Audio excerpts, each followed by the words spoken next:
Hello there, and welcome to the Outside Views weekly magazine on global politics.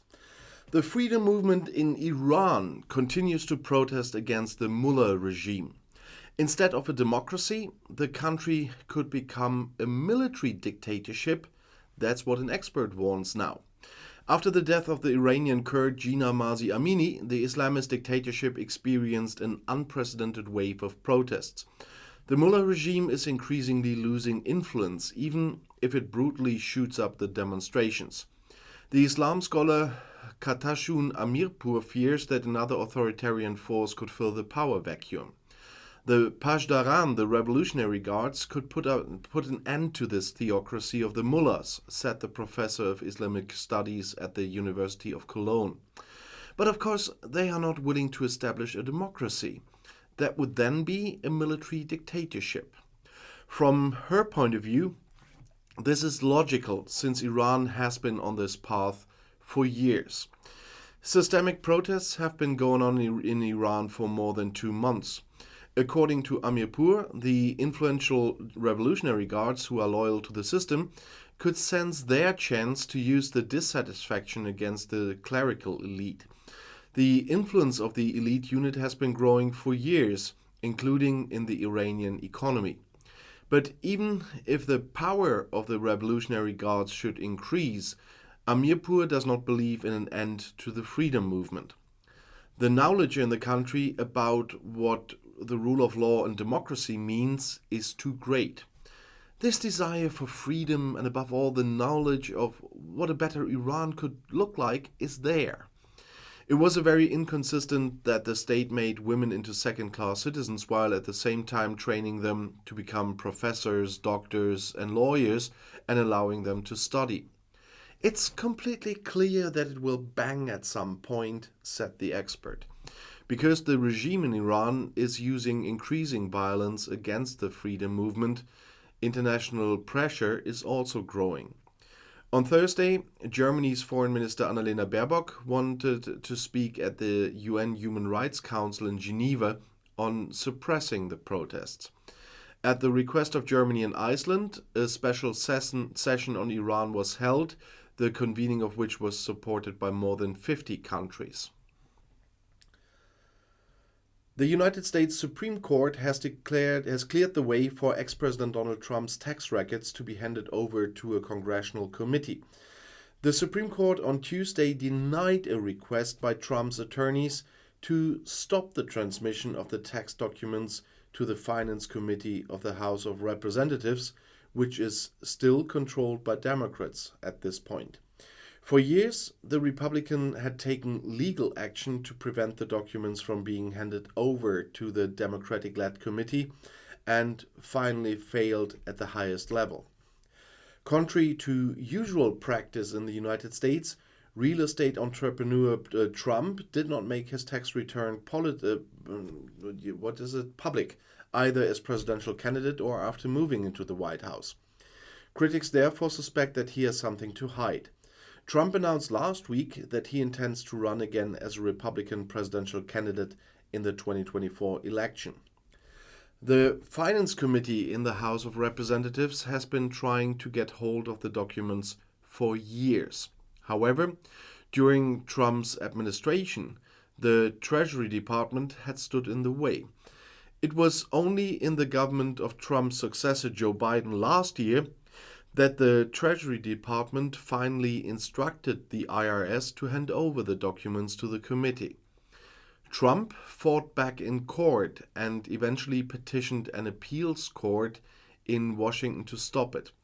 The court rejected this in a first round in August. Trump then requested a re-examination, which was also rejected in October. That left him with a trip to the US Supreme Court.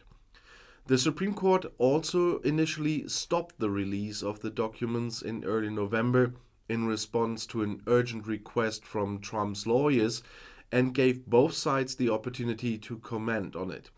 In the end, however, the Supreme Court paved the way for the disclosure of the papers. It is a last-minute success for the committee. Since the Republicans won the majority in the US midterm elections, and will be in charge there from the beginning of January, the Democratic-led body had little time to do anything about the matter.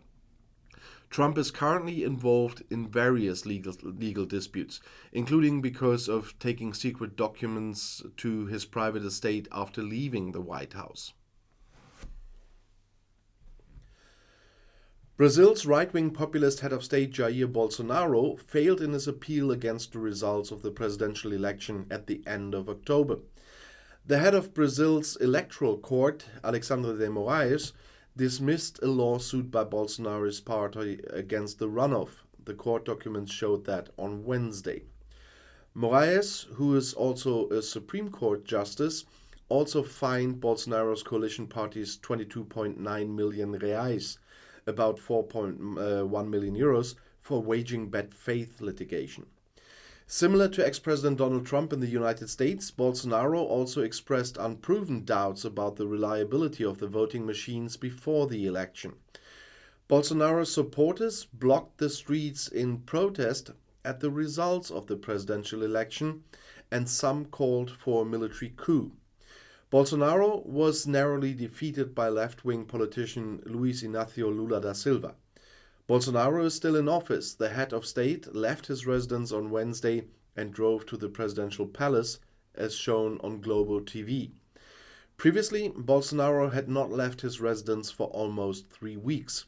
He was last at government headquarters on November 3rd for a meeting with newly elected Vice President Geraldo Alckmin.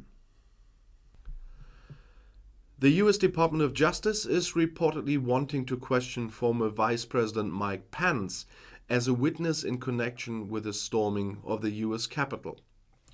Pence's team indicated that the Vice President was open to possible talks. That's what the New York Times and the broadcaster CNN reported on Wednesday.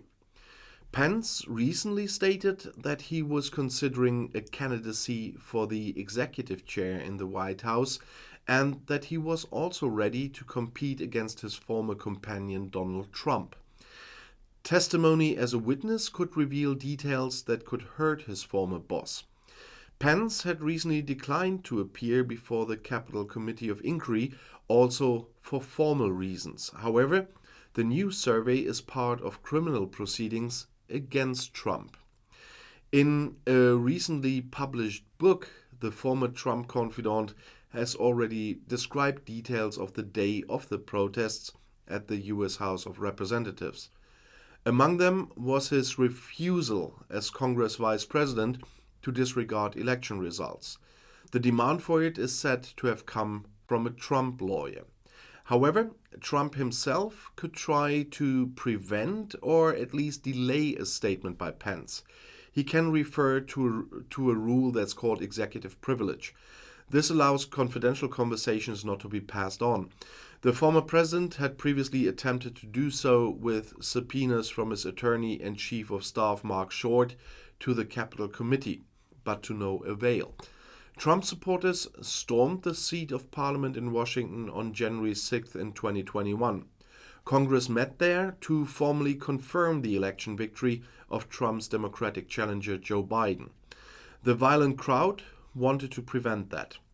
At that time, Pence chaired the Congress session in his role as vice president, legally a purely ceremonial task. Trump had previously openly called on his deputy to block the procedure. Pence has also been close to Trump at key moments surrounding the attempt to overturn the election.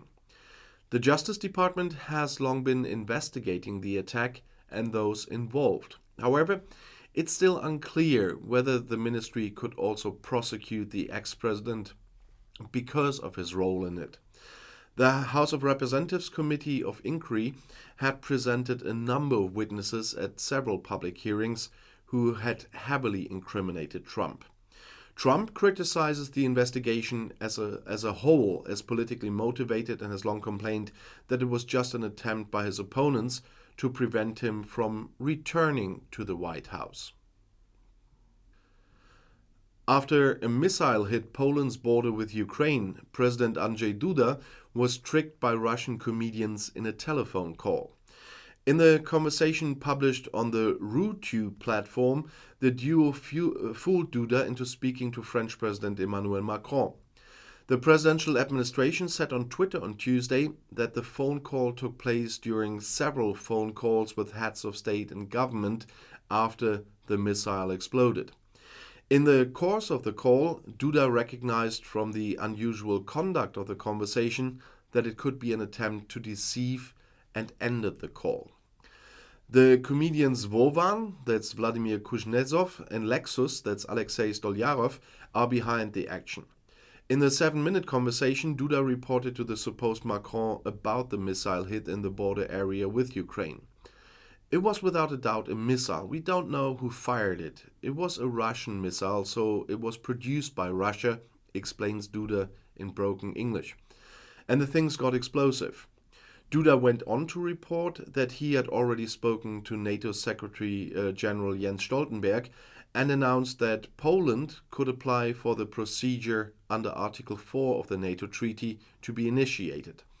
Article 4 provides for consultations between the NATO states if one of them sees the integrity of its territory, political independence, or its own security threatened.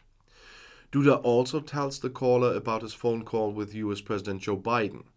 And what does he say? Is he accusing Russia? The caller wants to know. No, Duda replies. Ukrainian President Volodymyr Zelensky, on the other hand, is convinced that the missile was fired by Russia. I don't think we need any escalation. No war between Russia and NATO, said the supposed Macron. Emmanuel, I don't need a war with Russia either. I'm being extra careful, is what Duda assures. The duo Vovan and Lexus has been known in Russia for years for tricking politicians and other international celebrities with fake calls. Germany wanted Ukraine to give up quickly. That was said by British ex-Prime Minister Johnson. And the German federal government vehemently disagrees now. German government spokesman Steffen Hebestreit has sharply denied a statement by former British Prime Minister Boris Johnson on Germany's Ukraine policy. We know that the very entertaining former Prime Minister always has his own relationship to the truth. That's no different in this case. That's what Hebestreit said in Berlin on Wednesday about Johnson's statement that Germany wanted Ukraine to be defeated at the beginning of the war. German Chancellor Olaf Scholz and the federal government as a whole decided on substantial arms deliveries to Ukraine, so the facts speak against this assumption, said Hebestreit. Johnson had told the broadcaster CNN the German view at one point was, if it happens, then it will be a disaster and it would be better for the whole thing to pass quickly, for Ukraine to give up. And Chancellor Olaf Scholz's spokesman said in English about this is utter nonsense. Johnson had also criticized France and Italy for their attitude before the war broke out. With the Russian attack on February 24th, however, views had changed, Johnson emphasized. What happened was that everyone, Germans, French, Italians, everyone, Joe Biden, saw that there was just no option. Because you couldn't negotiate with this guy. And that's what Johnson said looking at the Russian President Vladimir Putin. That's the whole point. And Johnson especially praised the EU's response as brilliant. And that concludes the weekly magazine. I'll see you again next week. But in the meantime, have a look on all my other channels. You can watch something every day. I'll see you in my next video. I'll be back.